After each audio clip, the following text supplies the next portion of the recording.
Daghang salamat, Leonard. May butang sa inyong tanan, mga kaigsuunan.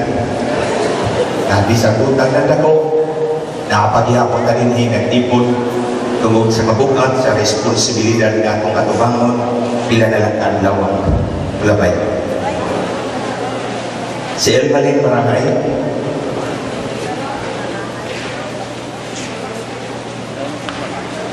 papaman ko nga si Elmalin.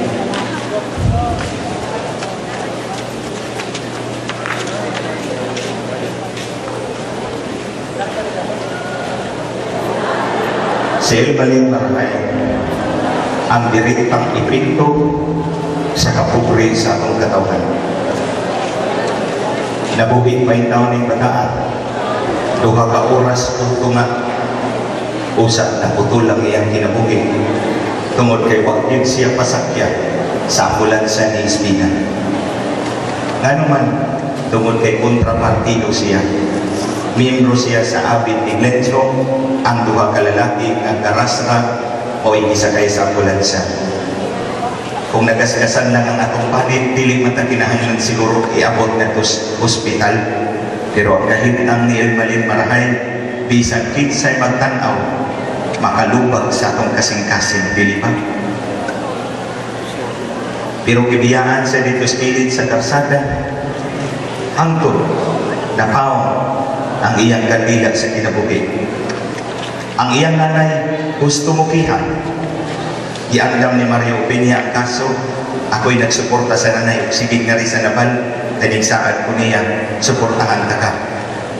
Pero kapila nagbalik-balik ang nanay, katulog, wag yung ihatag ang death certificate sa mga Espina dito sa Tungayan. Hangtod, nagrally ko sa Barangay Bilwang, gihagit na ko si Rudy Espina, na dili paganin mo ihatag ang death certificate ni Elmalin Marahay.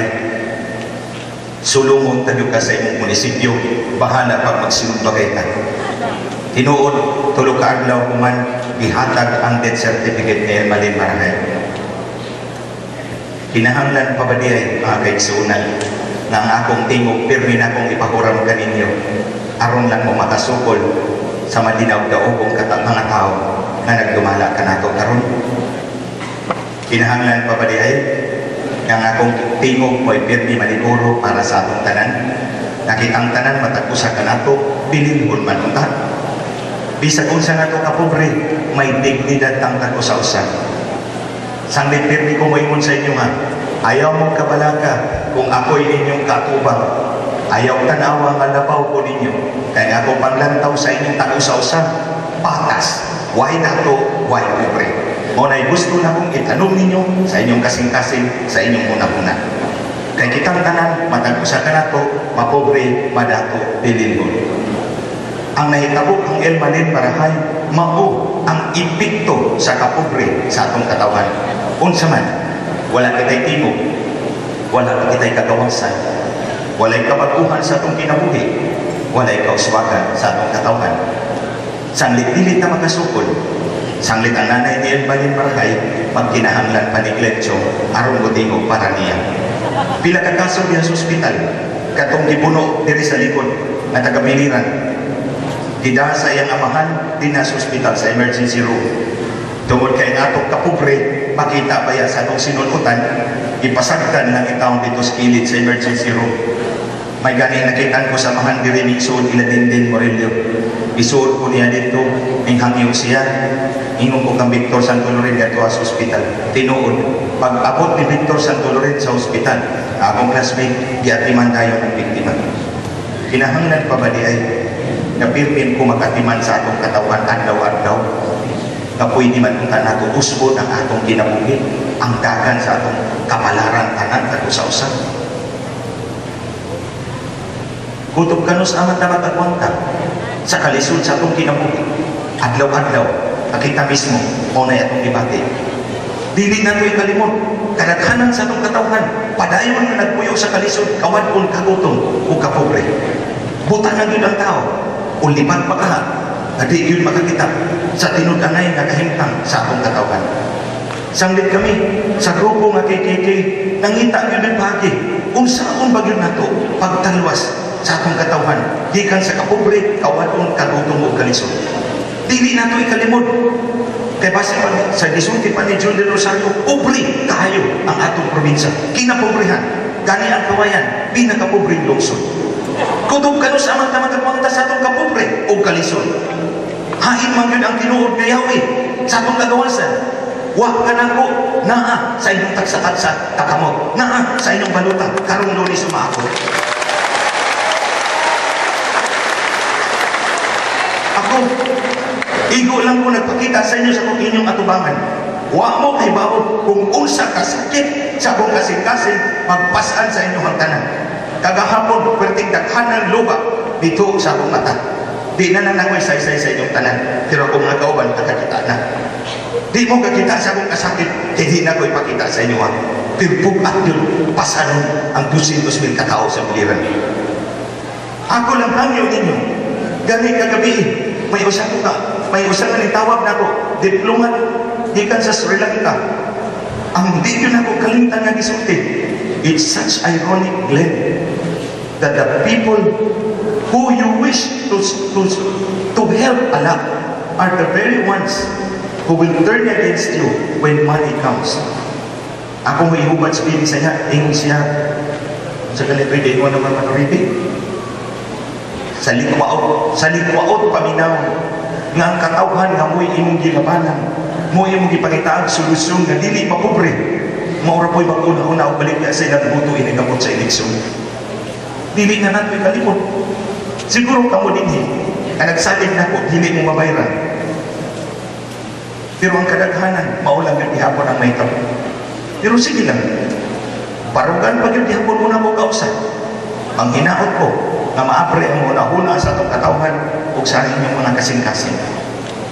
Ang solusyon sa itong kapobre, kawadon o kagutom, naaragin sa itong kabataan. Walay lain. Ipaabot ko kini sa tanang barangay, sa tanang rally, sa tanang pulong-pulong o palikon ko sa makausapan. Edukasyon na rin sa itong kabataan ang makatalwas sa atong katawhan gikan sa kapobre, kawadon, kagutom o kalisod. Tinuod, nagtuot ang Ginoo, kamuog ako, o karong gabi na mas tinda ko ang akong pagtuo sa akong Ginoong gituoban. Pero kung mag-ampot ang milagro, tinuod na ay milagro. Pero ang milagro, dili na mahitabo kung watay buhaton usap. Sama sa milagro ni Jesucristo, ang bata na nagdag 5 kapan o 2 ka isda. Daghang tao, ingon ani, nagproblema ang mga disipulo sa atong Ginoong Jesucristo. Kung saan pagpakaon, may nalambini ka na ipandaghan. Pero dito, atong panahon na, wala. Unsa may gibuhat sa bata, ninduol ang bata, naingon siya, Jesus Christ, niya akong 5 kapan o 2 ka isda. Boy gihimong milagro sa atong Ginoong Jesucristo pagpakaon sa kanang tao. Pero kung wa ang bata, pagdahan, og 5 kapan o 2 ka isda, unsa kang klaseng milagro ihatag sa atong Jesucristo. Buti pasabot, mag-ampot ang milagro na ay Ginoo naminaw. Pero kinahanglan tamubuhat sa atong bulong-atong. Dili kay atong pasagdan nga ang Ginoo ray mulihok sa tanan. Kinahanglan mulihok usab ta. Asa man ato ilihok dinha sa atong baluta karong Lunes umaabot. Di paabot nato sa inyo ang tanan. Edukasyon na dun sa atong kabataan. Balik-balik yung ko na. Kaya kumbinsido yung ko sa akong kaugalimong kasing-kasing edukasyon na dun. Tanawa, akong giingon sa inyo, paeskwela ha ang inyong kabataan. Bisang pagpata pa na, elementarya pa na. Akong ipaabot ninyo, di na nako kalimtan inyong kabataan na ako silang kiliran, isip ilang big brother, ilang kuya na magsuporta kanila. Sapatos o baga may likid, kaya di na ko gusto ang bata. Magdukdo o bugat sa iyang likod. Kaya gusto ko ang bata, maharuhay na tumadog sa eskwelahan. Nawaitan ko na bugat sa iyang likod. Pag-abot sa high school, ibalik ko na kung 14 ka school bus na giundang yun nila, effectively. Epektibong giundang nila ang 14 ka school bus. Gipasakit ang atong mga nanay o tatay. Giputol ang kaumaon sa atong kabataan. Gani, dinahay maestro sa barangay Burabot, Piliran. Alas 11 sa gabi, katong pista diri sa Tipolo. Nagpasalamat ko sa pamilyang naghatag na ko pagkaon, isud lang silupin. Dito lang mo gikaon sa Burabot alas 11 sa gabi. Naingon ang maestro, sir, diri na lang, attorney sa akong bahay. Andaman ti kapakan ng kata. Mintugan siya, ingon siya, sir, sa panahon nga dinha pa ang imong school bus, maestro manggugong, usa ka klase, 56 ang akong estudyante. Nalipay ko nakabati. 56, buti pa. Sa buktahan ko lang ng eskwela, sa dinha pa ang school bus. Pero pagkawa sa school bus, 29 na lang ang naigsulo palit. 27 ang namunda. Halos katunga. Usa lang ko ka classroom, usa lang ko ka maestro. Pilo-piloan sa tibuok biliran, bilang ka kabata ang nangundang, bilang ka kapamilya ang nawadan og paglaon, nawadan og maayong kamahayan na kaugmaon, tungod kay nangundang ang ilang kabataan.